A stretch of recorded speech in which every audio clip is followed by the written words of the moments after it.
आज हम लोग शिव की पूजा करने के लिए एकत्रित हुए हैं।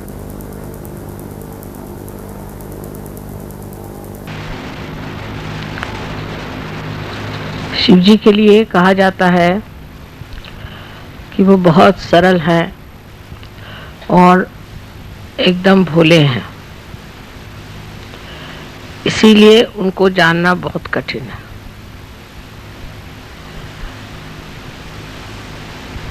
कुंडलिनी का कार्य जो है वो देवी का कार्य है।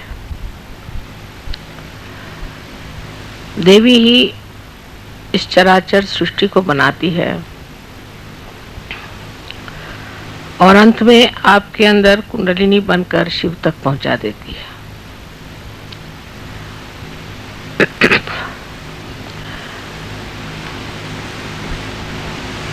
शिव का पूजन होते वक्त याद रखना चाहिए कि शिव के गुण धर्म हमारे अंदर विकसित हुए या नहीं। इसलिए सबसे पहले कुंडलिनी के ही गति को समझ लेना चाहिए। जब कुंडलिनी का जागरण होता है तो सर्वप्रथम वो आपके शरीर को स्वस्थ करती है, क्योंकि शरीर का भी स्वस्थ होना जरूरी है और इसलिए आपका चित्त पहले अपने शरीर पे जाता है। शुरुआत में सब यही बताते हैं कि मुझे ये तकलीफ, मेरी ये शारीरिक तकलीफ है, मुझे यहाँ दुखता है, मुझे ये बीमारी है। या कुछ लोग शरीर से हृष्ट पुष्ट होते हैं तो वो बताते हैं कि मुझे सांसारिक क्या तकलीफ है। क्योंकि जब हम लोग जागृत अवस्था में होते हैं तो हमारा चित्त इन सब चीज़ों की तरफ आकर्षित रहता है और इससे हम लोग काफ़ी तकलीफ में रहते हैं। जैसे जैसे आप सहयोग में आएंगे आप यही पाएंगे कि लोग पहले अपने शरीर की या अपने सांसारिक चीज़ों की या मानसिक स्थिति की ही चर्चा करते हैं। इसलिए पहले ये व्यवस्था की गई थी कि शरीर को पूरी तरह से त्याग दिया जाए, यानी उसके तरफ ध्यान न देना चाहिए और उसको कष्ट देना चाहिए। अगर आप पलंग पे सोते हैं तो आप नीचे उतर के फिर तख्त पे सोइए, फिर तख्त से आप फिर चटाई पे सोइए, फिर आप ज़मीन पे सोइए, फिर आप पत्थर पे सोइए, फिर आप दलदल में सोइए। ऐसे अनेक तरह से शरीर को पक्का बनाया जाता था जिससे शरीर बाद में कोई तकलीफ न दे। शरीर का आराम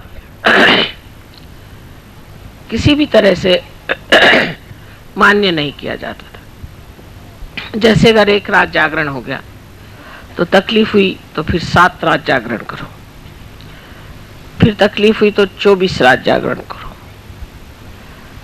उसी प्रकार खाने पीने का भी, अगर मनुष्य को खाने की बहुत लालसा है तो आप 1 दिन उपवास करो, फिर आप 7 दिन उपवास करो, फिर आप 40 दिन उपवास करो। जो आपको चीज़ पसंद नहीं हो ऐसी चीज़ आप खाओ और बाकी सब चीज़ आप छोड़ दो। यहाँ तक कि आप अन्न मत खाओ, सिर्फ फल मूल खाओ। फिर अगर आपको कपड़ों का बहुत शौक है तो आप सादे कपड़े पहनो, फिर आप हल्के कपड़े पहनो, फिर आप हिमालय पे जाओ और वहाँ पूरे कपड़े उतार के ठंड में आप ठिठराओ। इसी प्रकार किसी को नखरा हो कि मुझे अच्छा घर चाहिए, मैं अच्छे घर के बगैर नहीं रह सकता, मेरे जैसे आजकल लोगों को बाथरूम अच्छा चाहिए, कपड़े, आजकल तो सब चीज़ें बहुत ज़्यादा आ गई हैं तो उतनी हम लोगों की इच्छाएं और प्रवृत्तियां बढ़ गई, उधर हमारा चित्त ज़्यादा जाता। तो कहा जाता था कि अच्छा ठीक है, आप बड़े महल में रहते हैं तो अब आप आकर के पहले झोपड़ी में रहो। फिर झोपड़ी में भी बाड़ा लगाते थे, उसमें भी वो अपने को असुरक्षित समझते थे। तो कहा जाता था अच्छा अगर इसमें आप अपने को असुरक्षित समझते हैं तो ठीक है, आप जंगल में आके रहो।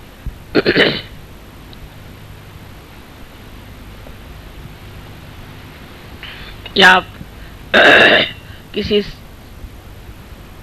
तीर्थ स्थान में जाओ, जैसे कि कोई निकला तो कांची का आदमी तीर्थ स्थान में जाएगा तो काशी जाएगा, और काशी का जाएगा तीर्थ स्थान में तो कांची जाएगा। रास्ते में उसको शेर खा जाएंगे, शेर ने छोड़ा तो सांप काट लेगा, सांप ने छोड़ा तो मगर खा जाएगा, और जब तक वो वहाँ पहुँचते हैं 1000 में से एक आध आदमी वहाँ पहुँचेगा।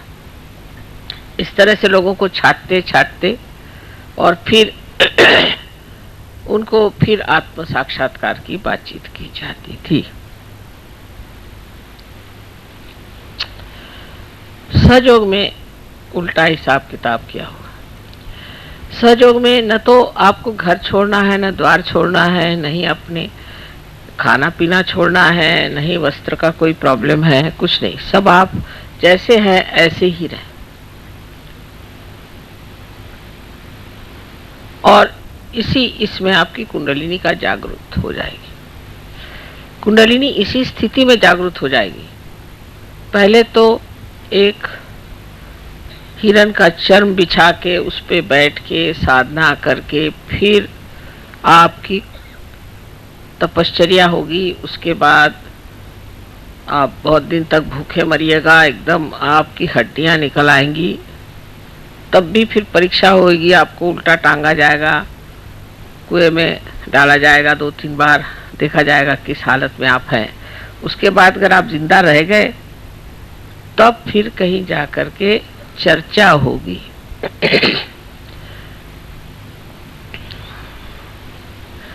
अब सहयोग में उल्टा कारभार। पहले तो हमने ऊपर का शिखर बना दिया, खोल दिया शिखर, सहस्त्रार खोल दिया, और सहस्त्रार खोल के अब कहा कि आप ही लोग अपने को ठीक करें। लेकिन तो भी हम लोग समझ नहीं पाते कि सहयोग बहुत ही कठिन चीज है। जितनी सरल है उतनी ही कठिन है। शंकर जी जैसे, क्योंकि हमारे अंदर अनेक नाड़ियां हैं और उन नाड़ियों को खोलने का एक ही तरीका है कि हमारा चित्त जो है वो इधर उधर न उलझे। तो सहयोग में ये तो कोई नहीं बताते कि तुम खाना पीना छोड़ दो, कि उपवास करो और तुम जाके हिमालय में ठंड में बैठो, ये कोई नहीं बताता। लेकिन क्या करना चाहिए जिससे हमारी प्रगति हो? तो सबसे पहले हमें अपनी तरफ अंतर मन करके विचार करना चाहिए कि ये मैं क्या कर रहा हूं। जैसे कि अब आप कहीं गए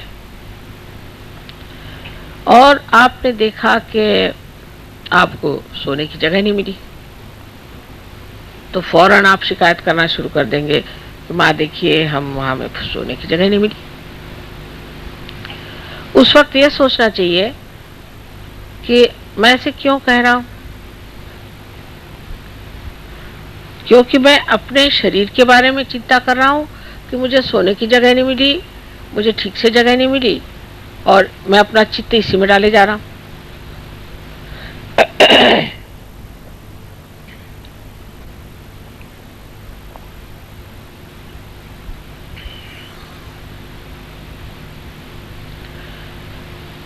अब उस वक्त में यह सोचना चाहिए कि अच्छा हुआ कि मुझे जगह मिली नहीं, अब सो जैसे सोना। अपने शरीर की ओर देखे ना, सो, अब यहीं सो, यहीं सोना होगा, तू सहयोगी है।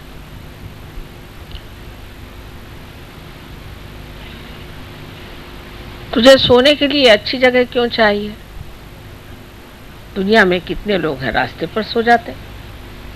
तू कौन बड़ा भारी हो गया कि तुझे सोने के लिए अच्छी जगह चाहिए? और लोग तो खड़े खड़े भी सो जाते हैं, तू खड़े खड़े क्यों नहीं सोता? और फिर सोना भी क्या जरूरी है? अपने को समझता क्या है तू? ऐसे अपने शरीर से प्रश्न पूछना चाहिए। एकदम आफत आ जाए अगर कोई एक बार खाना न खाए तो। मैंने देखा है आफत आ जाती लोगों पर अगर एक बार खाना न मिले। अगर एक दिन खाना नहीं मिले तो बहुत अच्छा सोचना चाहिए, अच्छा हो गया, अब मैं देखता हूं तुझको क्या होता है तेरा, तू मर जाएगा क्या? ऐसे शरीर को धिक्कारना चाहिए, खुद ही अपनी तरफ से शरीर को धिक्कारना चाहिए। अब जैसे आजकल तो बहुत ही ज्यादा शरीर के चोचले निकला है, जैसे कि ये हमने कपड़ा पहना तो उसका मैचिंग होना चाहिए, ये फलाना है, मतलब इस तरह की आधुनिक चीजें निकल आई हैं और उसके जो नॉर्म्स परिमाण है वो इतने ज्यादा कृत्रिम है कि हम लोगों को समझ में भी नहीं आता है कि हम इस कृत्रिमता के एक पूरी तरह से गुलाम हुए जा रहे हैं। इसका मतलब ये नहीं कि आप विक्षिप्त हो जाएं, इसका मतलब ये नहीं कि आप अजीब से कपड़े पहन के घूमिए, और इसका मतलब ये नहीं कि आप हिप्पी विप्पी हो जाएं, ये मतलब नहीं। पर समझ लीजिए किसी स्त्री को एक मैचिंग ब्लाउज नहीं मिला तो उसको तो लगता है कि वो गई काम से बिल्कुल खत्म। पहले जमाने में कोई मैचिंग पहनता ही नहीं था। अब अगर उसके मैचिंग फिर वो स्वेटर नहीं मिला तो फिर तो समझ लीजिए कौन देखता है आपको क्या पहने न पहने।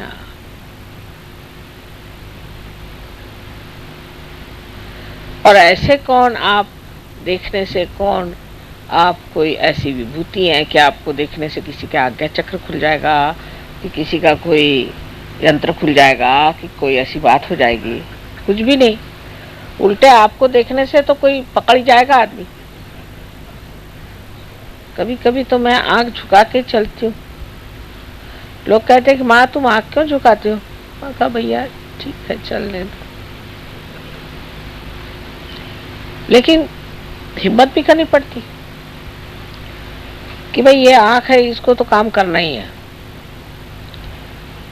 और इसके काम बहुत है। लेकिन कलयुग में जितना आघात उतना तो कहीं नहीं हुआ। इसी प्रकार कोई एक भी चीज शुरू हो जाए, अब जैसे विलायत में है कि आपके बाल बिल्कुल उलझे होने चाहिए, तो अब सब ऐसे बाल उलझे घूम रहे। अब भाई तुम सहयोगी हो, तुम विशेष लोग हो, तुम ऐसे क्यों कर रहे हो?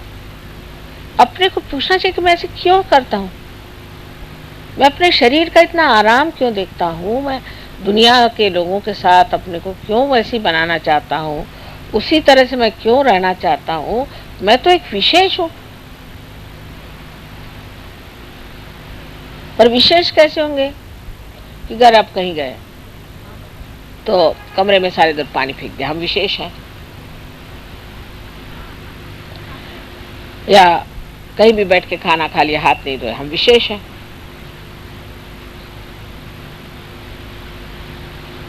विशेष का मतलब ये कि आप में जो ये चित्त की चल विचल है उसे रोकना है। चित्त को लीन करना है चैतन्य में। फिर से सुनिए, चित्त को चैतन्य में लीन करना है। पर चित्त अगर इधर उधर उलझा रहे तो वो चैतन्य में कैसे लीन होगा? तो पहले तो इस शरीर को, इस मन की इच्छा है, मन की भी 50 इच्छा है, आपके हृदय में जहाँ शिव जी का वास है वहाँ 4 नाड़ियां हैं। उसमें से एक नाड़ी मूलाधार तक जाती है और उससे आगे नर्क। सो लोग यही कहते हैं इसमें क्या खराबी।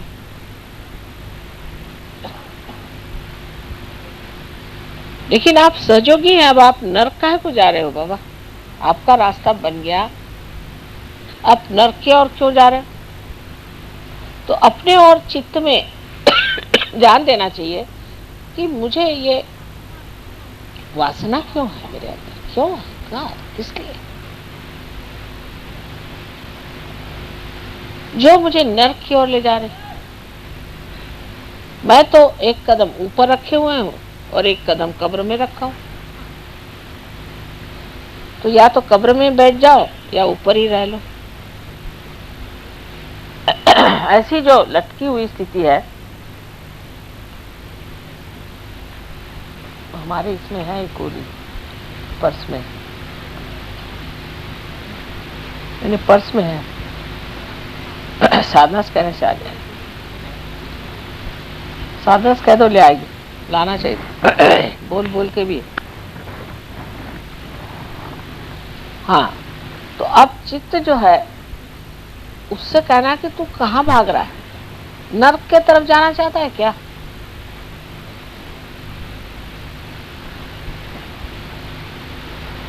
उसकी दूसरी नाड़ी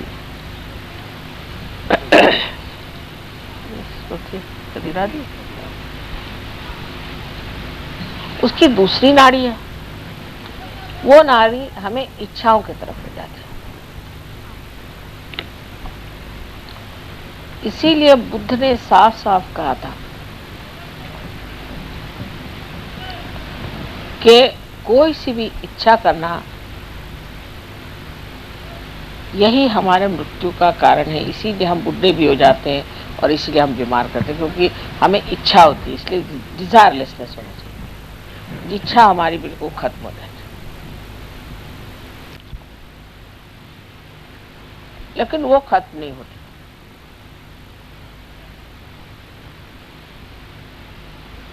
एक शुद्ध इच्छा मात्र रहनी चाहिए। वो कैसे हो?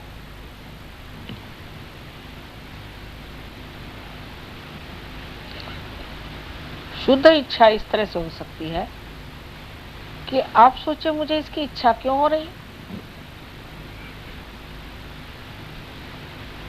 इस इच्छा की ओर मैं क्यों दौड़ा जा रहा हूं।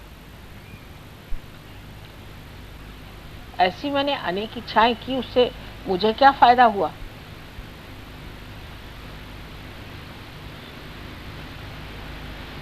तो जो कुछ भी मिला है उसी में आनंद मान लेना ही एक सहयोगी का कर्तव्य।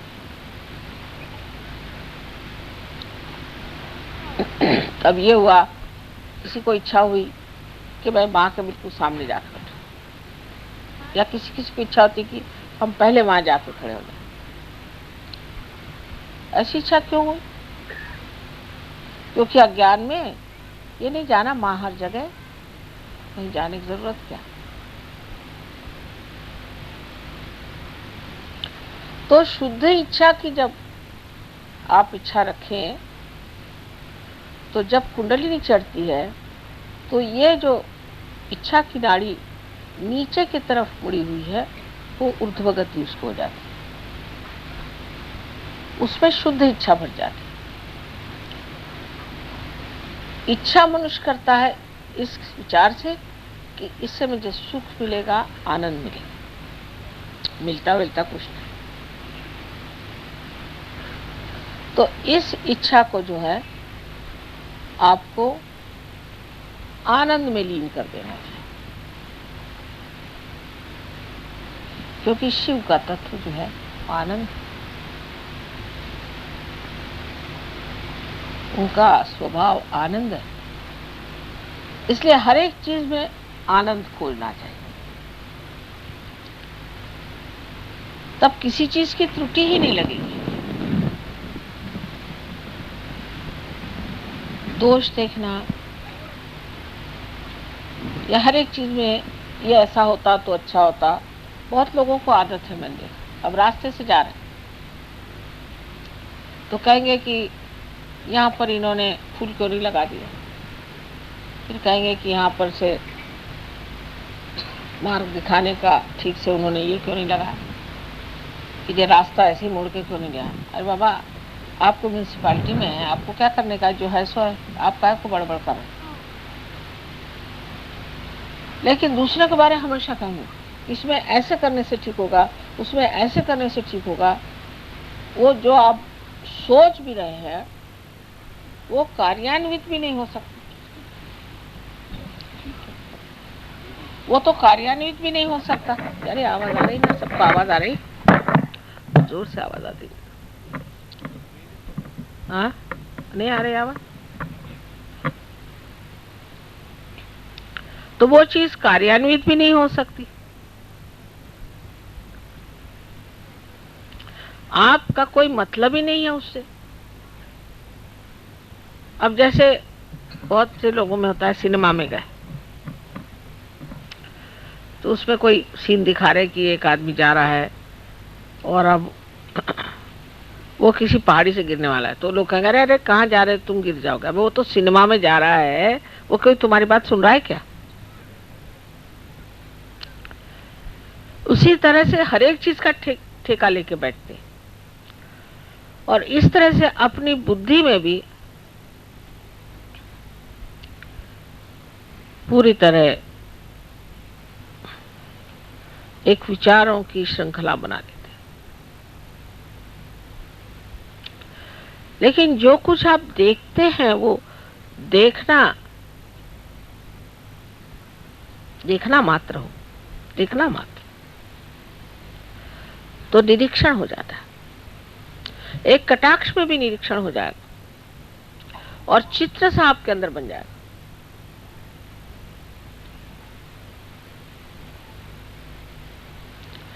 लेकिन वो देखना नहीं होता, इसे निरंजन देखना कहते हैं। उसमें कोई रंजना नहीं होनी चाहिए, ना उसके प्रति कोई रिएक्शन ही नहीं होनी चाहिए, बस देखो।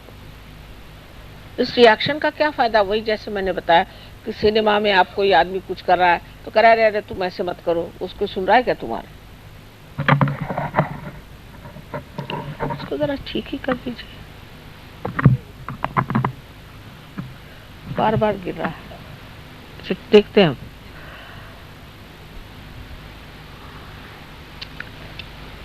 तो निरंजन देखना ये भी शिव का ही तत्व है।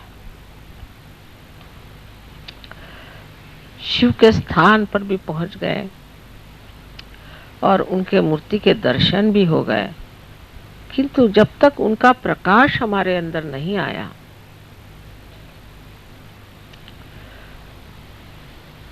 तो सब व्यर्थ ही है। अब तीसरी नाड़ी है, उसमें प्रेम उभरता है। प्रेम मारे मेरा बेटा, मेरी बहन, मेरा भाई, मेरा बाप, मेरा पति, ये सब दुनिया भर की रिश्तेदारी, इसमें भी बहुत लोग उलझे रहते हैं। सहयोग में आने के बाद भी मैं सालों तक देखती हूँ कि वो छूटता ही नहीं उनका, वही वही बातें, वही वही बातें। जब देखा तो मैं तो भागती हूँ, अरे बाप रे आए फिर से। मेरे भाई का ऐसा हुआ तो मेरे बहन का ऐसा हुआ, तो मेरा फलाना ऐसा, तो ठिकाना ऐसा, मेरे लड़के ने ऐसे किया तो लड़की ने ऐसे किया। अब ये कहना कि ये रिश्तेदारी वृथा है तो ये तो बात ठीक नहीं।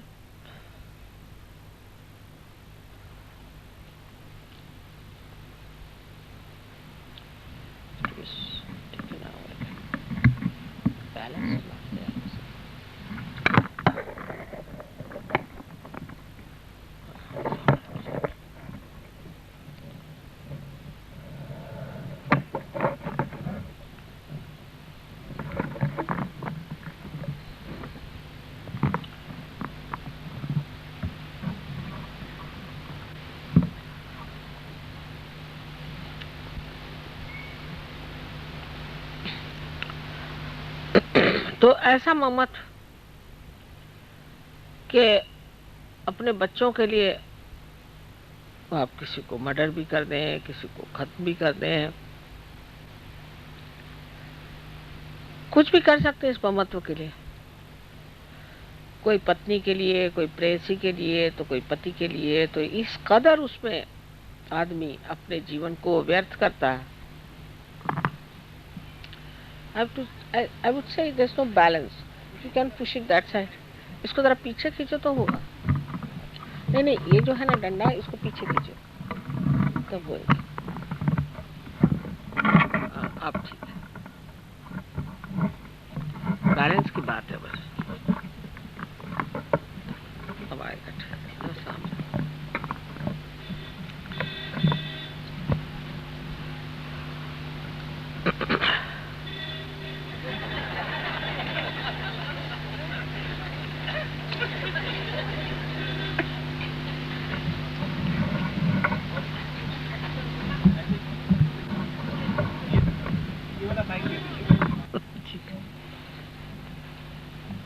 अब ठीक है।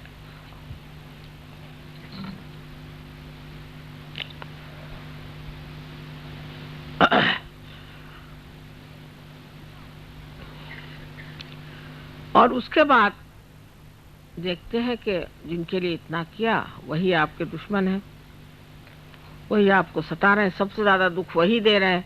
और आपको और भी ज्यादा दुख इसलिए होता है कि इन्हीं के लिए हमने इतना किया और इन्होंने हमारे लिए किए किया। अगर किसी के ऊपर जरा सा उपकार किया और उन्होंने आपको तकलीफ दी तो और भी दुख लगता है कि बाबा इसके लिए इतना करने पर इसने ये किया।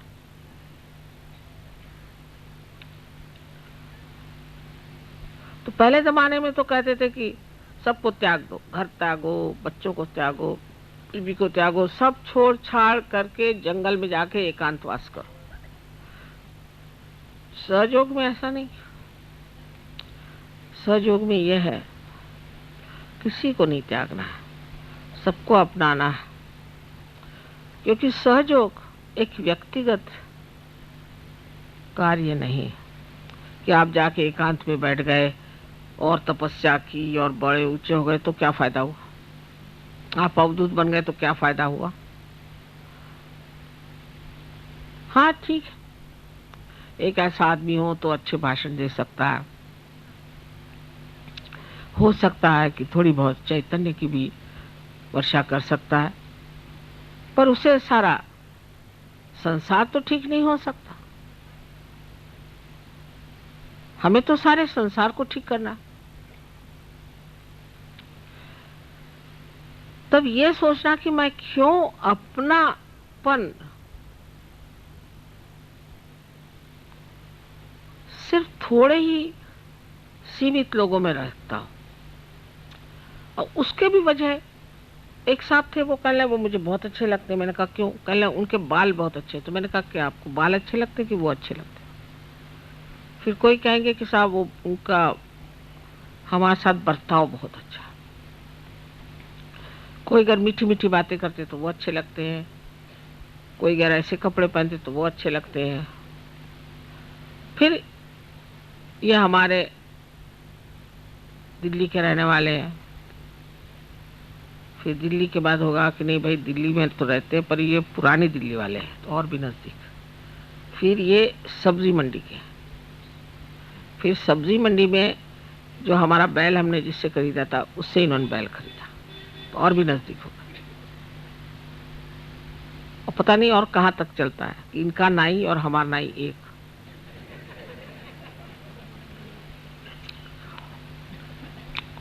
और बड़े गले मिलेंगे, वाह वाह वाह वाह। नहीं तो ये बम्बई वाले हैं, दिल्ली वाले हैं, ये फलाने हैं, ये ठिकाने हैं, ये। अरे आप अब विश्व के नागरिक हो गए, अब कहाँ बम्बई और कहाँ दिल्ली और कहाँ मद्रास। ये अगर आपके दिमाग में अभी भी बैठा हुआ है तो अभी आप सहयोग को समझे नहीं।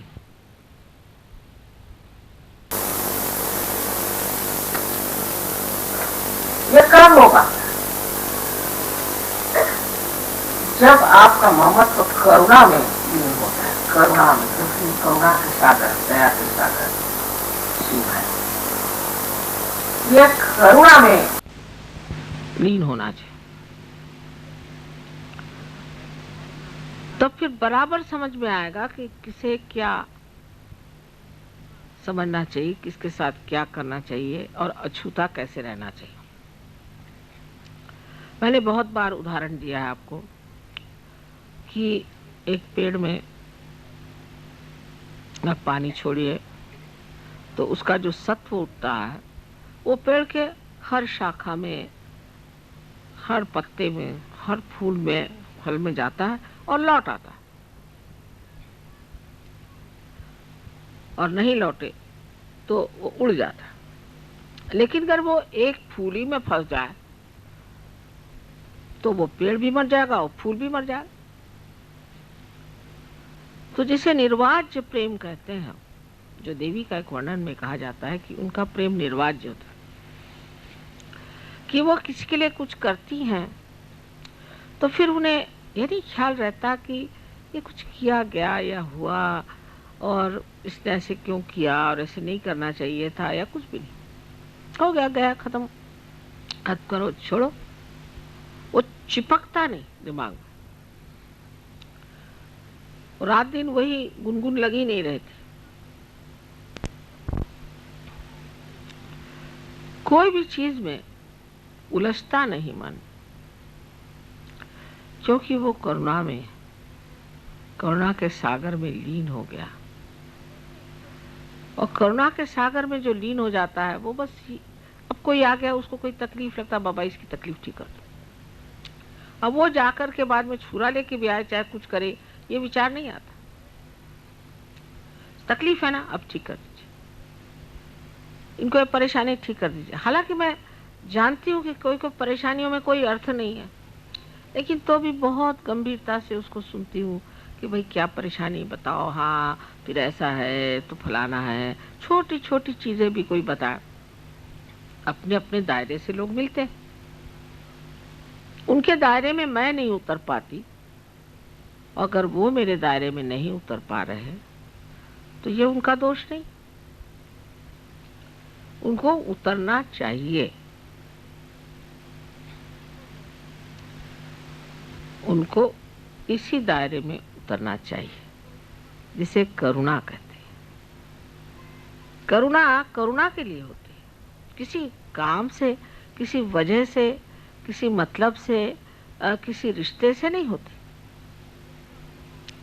कोई होगा बड़ा आदमी, कोई होगा छोटा आदमी, कोई होगा रास्ते पे पड़ा भिखारी, कोई भी हो। करुणा ऐसी चीज है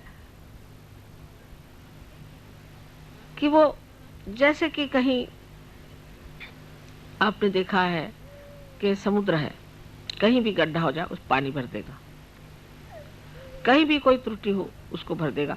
इसी तरह से करुणा का स्वभाव ही है कि उसने देखा इनको तकलीफ, अच्छा चलो इसके आंसू पोंछ दो, उसके आंसू पोंछ दो, उसकी तकलीफ निकाल दो। वो इसलिए नहीं कि कुछ उससे मांगना है, लेना है, ये मतलब नहीं, वो सिर्फ इसीलिए कि वो स्वभाव ही है। पानी का स्वभाव, सागर का स्वभाव, तो वो स्वभाव होने के लिए, स्वभाव भी शब्द कितना सुंदर है। स्व माने आत्मा और आत्मा का भाव। जब वो आत्मा का भाव आपके अंदर आ जाए, सिर्फ करुणा, फिर ये सब चीज टूट जाएगी कि दिल्ली रहने वाले, बंबई रहने वाले, फलाना ठिकाना कुछ याद नहीं रहेगा, उसका महत्व नहीं रहेगा।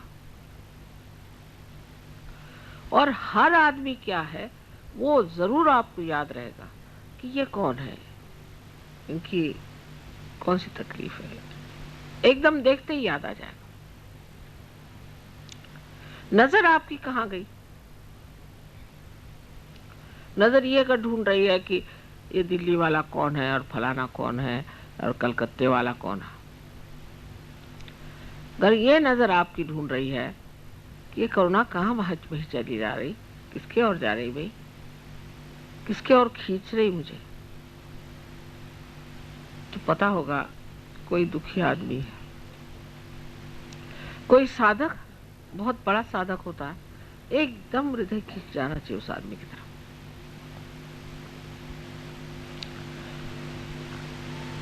और ये करुणा ही सब आपको सुमति भी देती है और स्मृति भी देती है, मेमोरी देती है। क्योंकि जितनी निकटता करुणा से आती है उतनी किसी भी रिश्ते से नहीं आती। ऐसी विशेष चीज है करुणा। और इस करुणा में अपने को लीन कर लेना, इस ममत्व को लीन कर लेना ही सहयोग में उन्नति का मार्ग है। क्योंकि मैंने कभी नहीं कहा कि आप अपने बाल बच्चे छोड़ दो, घर छोड़ दो और घर से निकल के अपना जितना पैसा कौड़ी मुझे ला के दे दो। घर बेच दो, बीवी को भी बेच दो, बच्चों को बेच दो, सब पैसा मुझे दे दो। ऐसा ही कहते हैं ना साधु संत जो आजकल निकले। लेकिन इनके उल्टे सहयोग है। आप जैसे भी हो, जहां भी हो, अंदर ही अंदर बढ़ते जाओ। वो अंदर देखे बगैर तो नहीं होगा। फिर ये सोचना है कि क्या मैं करुणामय हूं? किसी को अगर कुछ है, अब उससे कहा कि नहीं भाई इस बार नहीं हो सकता, बहुत बुरा मान जाते। माने सारा ममत्व अपने बारे में, मुझे क्या मिलना है, मैं क्या पाऊंगा, मुझे क्या लाभ होगा। लेकिन ममत्व बाहर नहीं। कौन किस दशा में कैसा भी हो, करुणा अपना रास्ता खुद ही ढूंढ लेती है बड़ी सुंदरता से। और बड़ा आनंददायी है करुणा का पाना, उसमें बहना और करुणा में अनेक तरह के कार्य होना। आनंददायी तो है, लेकिन उस आनंद में लोभ नहीं होता कि ये आनंद मैं बार बार पाऊं। उसकी प्रचिति नहीं, कॉन्शियसनेस नहीं होती।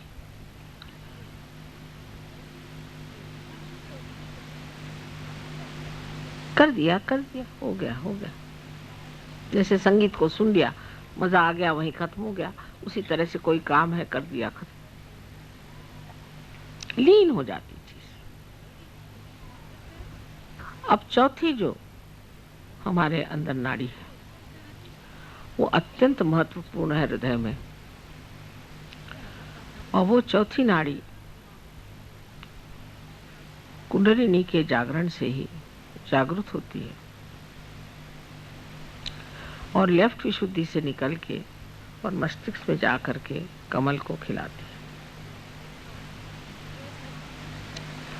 जब हमारा चित्त इन सब चीजों में लीन हो जाता है तो जैसे कि इस कमल में जीव आ जाता हो या इसमें कोई शक्ति आ जाती हो, या ऐसा समझ लीजिए कि जैसे कोई एक पौधे में पानी पड़ जाए तो वो जैसे अपने आप बढ़ता है, इसी प्रकार ऐसा शुद्ध चित्त जिस मनुष्य का हो जाता है उसके हृदय की कली खिलती है और वो कमल रूप हो करके सहस्त्रार में छा जाती है। फिर उसका सौरभ, उसका सुगंध चारों ओर फैलता है और ऐसा मनुष्य एकदम नतमस्तक हो जाता है, एकदम नतमस्तक होकर के सबके सामने झुका रहता है। कोई अगर कहता है कि आपने बड़ा मेरा काम कर दिया, बड़ा ये चमत्कार कर दिया, तो वो चीज छूती नहीं।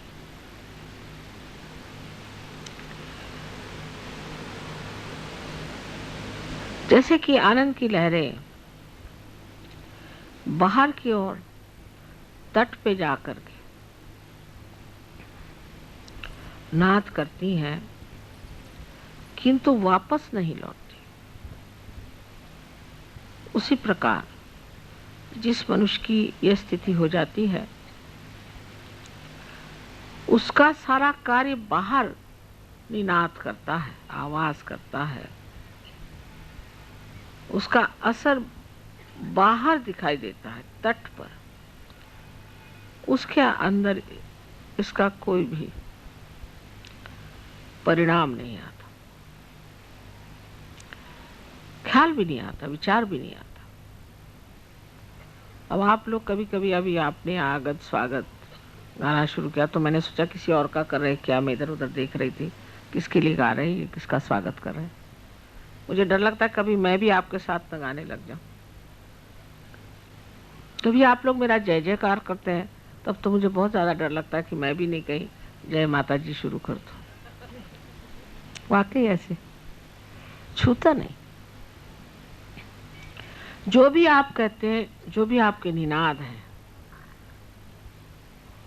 वो और दूसरे तट पे जाकर छू जाएंगे, मेरे तक छूते ही नहीं, मुझे आते ही नहीं।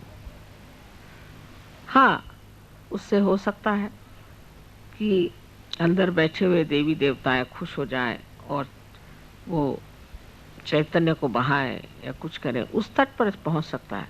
पर जहां तक मेरा सवाल है, मुझे कुछ उसका आभास भी कभी नहीं होता कि आप मेरे जय जयकार गा रहे हैं। मैं शायद वहां हूं ही नहीं। यह दशा शायद अभी इतनी पोषक ना हो आप लोगों के लिए। लेकिन एक बात जरूर है कि आप जब स्तुति गाते हैं, देवता खुश होते हैं, आपके अंदर के देवता भी प्रसन्न हो जाते हैं और आपके लिए अनंत राशि से, अनंत नाड़ियों से कितने तो भी तेज पुंज ऐसे प्रकाश के किरण आपके अंदर छोड़ते हैं। आपने फोटोग्राफ्स में देखा होगा ये कितनी मेहनत करते हैं आपके लिए। तो आपके लिए भी बहुत आवश्यक है कि वो जब इतनी हमारे लिए मेहनत कर रहे हैं तो हमें भी इस शुद्धता को पाना चाहिए। तो पहले जो शरीर हम इसको धिक्कार रहे हैं, जिसको हम मान नहीं रहे हैं, वही शरीर जा करके एक यज्ञ हो जाता है। यज्ञ माने ऐसे कि अब हमारा शरीर है, हो रही तकलीफ, तो ये तो तकलीफ होनी है क्योंकि ये यज्ञ है ना। अच्छी बात है, जैसे कि काष्ठ का जलना यज्ञ में जरूरी है, उसी तरह इस शरीर का भी जलना यज्ञ में जरूरी है। लेकिन सहयोग में सबसे बड़ी बात यह है कि ये जो कृतयुग शुरू हो गया आपके पूर्व पुण्य से, आपको बहुत तकलीफ तो कुछ होती नहीं खास। सब सामने चीज आके खड़ी हो जाती, सब साक्षात्कार होते रहता है। आप कहते हैं चमत्कार हो रहा है, सब चीज आपको सुलभ में मिल जाती, बहुत से काम आपके सरल सहज हो जाते। शोभना सुलभ गति कहा जाता है कि आपके शोभायमान इस तरह के जीवन में अत्यंत सुलभता से आप इसे प्राप्त कर सकते हैं। कोई भी अशुभ काम करने की, अशोभनीय काम करने की जरूरत है। तो ये एक तरह की बड़ी सूक्ष्म माया भी है कि उसमें यह नहीं सोचना चाहिए कि ये सारे चमत्कार हमारे लिए इसलिए हो रहे हैं क्योंकि हम कोई बड़े भारी सहयोगी हैं। लेकिन ये सोचना चाहिए कि ये चमत्कार इसलिए हो रहे हैं कि हमारे अंदर विश्वास परमात्मा के प्रति, शिव के प्रति और कुंडलिनी के प्रति दृढ़ हो जाए। इसलिए चमत्कार हो रहा है, और इसको दृढ़ता करने का कार्य यही है कि हम अपने चित्त को शुद्ध करें, क्योंकि शिव चित्त स्वरूप है। उनके चित्त की शक्ति को चित्ती कहते हैं। वो चित्त है। चित्त है माने कि जो चैतन्य चारों तरफ आप जानते हैं, उस चैतन्य का जो चित्त है वो शिव का प्रसाद है, वो शिव का तत्व है। माने सारे संसार में उनका चित्त फैला हुआ है। और जब आप कहते हैं कि चमत्कार हो गया, ये चीज घटित हो गई, तब ये जान लेना चाहिए कि ये जो चित्त है, जिसे हम चित्ती कहते हैं, उसने ये कार्य किया। अणु रेणु हर चीज में उनका चित्त है। लेकिन चित्त का मतलब ये होता है कि वो साक्षी हैं, देख रहे हैं। चित्त का मतलब होता है वो साक्षी हैं, देख रहे हैं। और कार्यान्वित जो है वो ब्रह्म चैतन्य। लेकिन जैसे कि संगीतकार, जब आपने कल देखा या जब देखते हैं, वो सामने को देख करके बजाता है।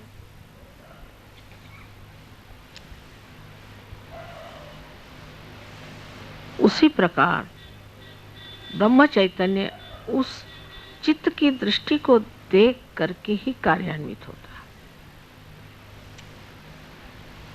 उस दृष्टि को, उस चित्ती को ब्रह्म चैतन्य जानता है, और वो इस कार्य को तब करता है जब उस चित्ती को देखकर उसे वो ठीक समझता है। जैसे अभी हम आते साथ एक साहब आए थे, एकदम से उन्होंने पानी माता जा रहे, मुझे देखते साथ एकदम हक पका गए। मुझे देखा, मैंने कुछ कहा नहीं, कुछ नहीं, सिर्फ मुझे देख करके एकदम सक पका गया। उसी प्रकार वो कुछ कहे या न कहे, क्योंकि ब्रह्म चैतन्य ये देवी की शक्ति है और वो कार्यान्वित है,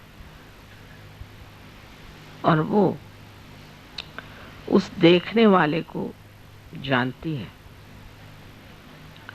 और उस शक्ति की पूरी समय यही लीला है कि उस एक देखने वाले को खुश रखना है।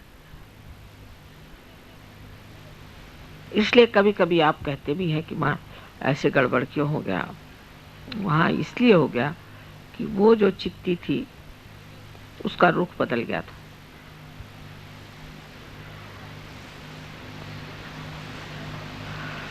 अगर आप